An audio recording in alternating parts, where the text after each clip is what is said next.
Hello, everyone. Welcome to the Capital Intelligence channel.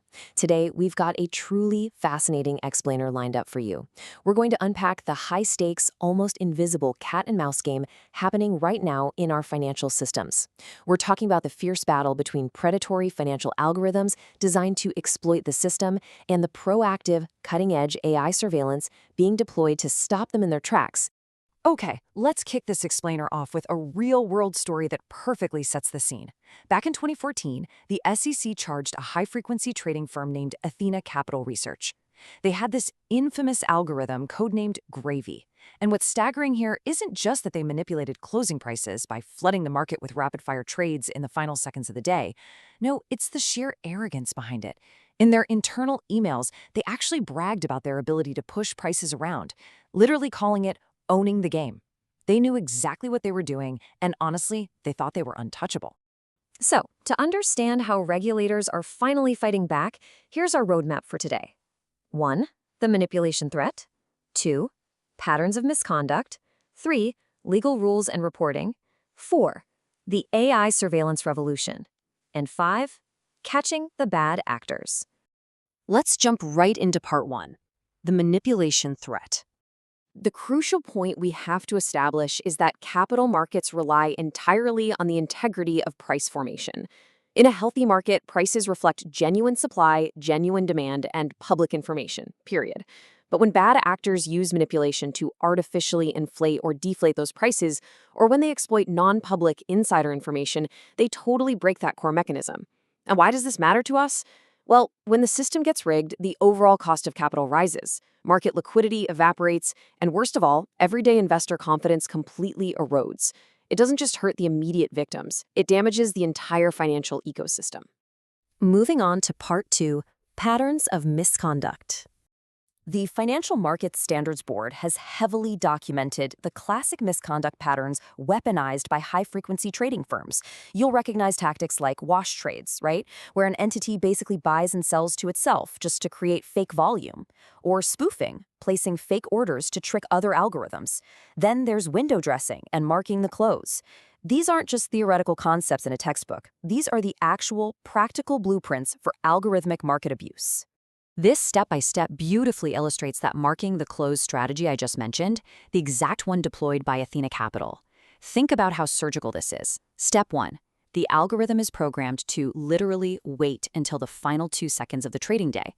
Step 2, it unleashes a massive, aggressive wave of rapid-fire trades. Step 3, this sudden explosion of activity completely overwhelms the available liquidity on the exchange, like NASDAQ. And finally, step 4, it artificially pushes the closing price in a direction that guarantees the firm a profit. The whole shebang happens in the blink of an eye. All right, part 3, legal rules and reporting. It's super interesting to look at the contrast between the two different legal foundations regulators use for prosecuting market abuse, particularly insider trading. On one hand, we have fiduciary duty. This is heavily based on case law, and it requires prosecutors to prove that someone actually breached a duty of trust or misappropriated information. It's notoriously complex. But then, on the other hand, we have parity of information. This is a much broader statutory definition. It simply asks, did you possess inside information when you traded? It doesn't even matter how you got it. It's a much wider net specifically designed to catch more bad actors. Furthermore, regulators have fundamentally broadened their reporting nets across the board. Historically, broker-dealers filed SARs, suspicious activity reports, but the catch is, SARs generally only flag suspicious trades that were actually executed. Today, the standard has shifted heavily towards STORs, suspicious transaction and order reports. The vital difference here is that word order. STORs proactively require the reporting of unexecuted orders, meaning if a predatory algorithm attempts to manipulate the market but cancels the trade at the last millisecond, like in a spoofing attack, it still gets flagged and reported. Which naturally brings us to part 4, the AI surveillance revolution. As noted in some fascinating research from Naledi, the old-school approach to catching market manipulation is officially outdated. We simply cannot rely on reactive manual audits anymore, or sit around waiting for a whistleblower to finally speak up. The digitization of finance means abuses happen in fractions of a second. To counter this, we're seeing a massive, industry-wide shift toward modern, proactive, algorithmic surveillance. We literally have to use AI to police AI. We're fighting fire with fire. So, what does this modern arsenal actually look like? Investigators are leveraging highly advanced tech. They're using convolutional neural networks to visually decipher the limit order book and spot spoofing patterns. They use graph neural networks, which are absolutely incredible at mapping out the invisible, collusive relationships between seemingly unrelated trading accounts. They use isolation force to filter out false positives during crazy market volatility. And my personal favorite, economic physics models. These models treat the order book like a physical system of interacting particles, allowing them to catch incredibly subtle price anomalies that traditional rules-based systems miss entirely. It's mind-blowing stuff.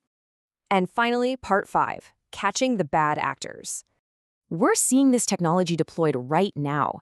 At recent regulatory events like the FCA Tech Sprint, there were incredible demonstrations of this tech in action. Take a solution like SteelEye. They don't just look at raw trade data. They use large language models, or LLMs, to ingest and cross-reference trade orders, market data, and actual human communications, like emails and chat logs, all at once. By correlating all these different data streams, the AI can spot coordinated manipulative attacks that would be completely invisible if you were only looking at the numbers.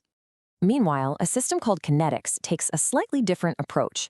It uses AI to classify massive amounts of time series data to hunt down anomalous transactions in real time. But the brilliant part here is that it provides explainable results.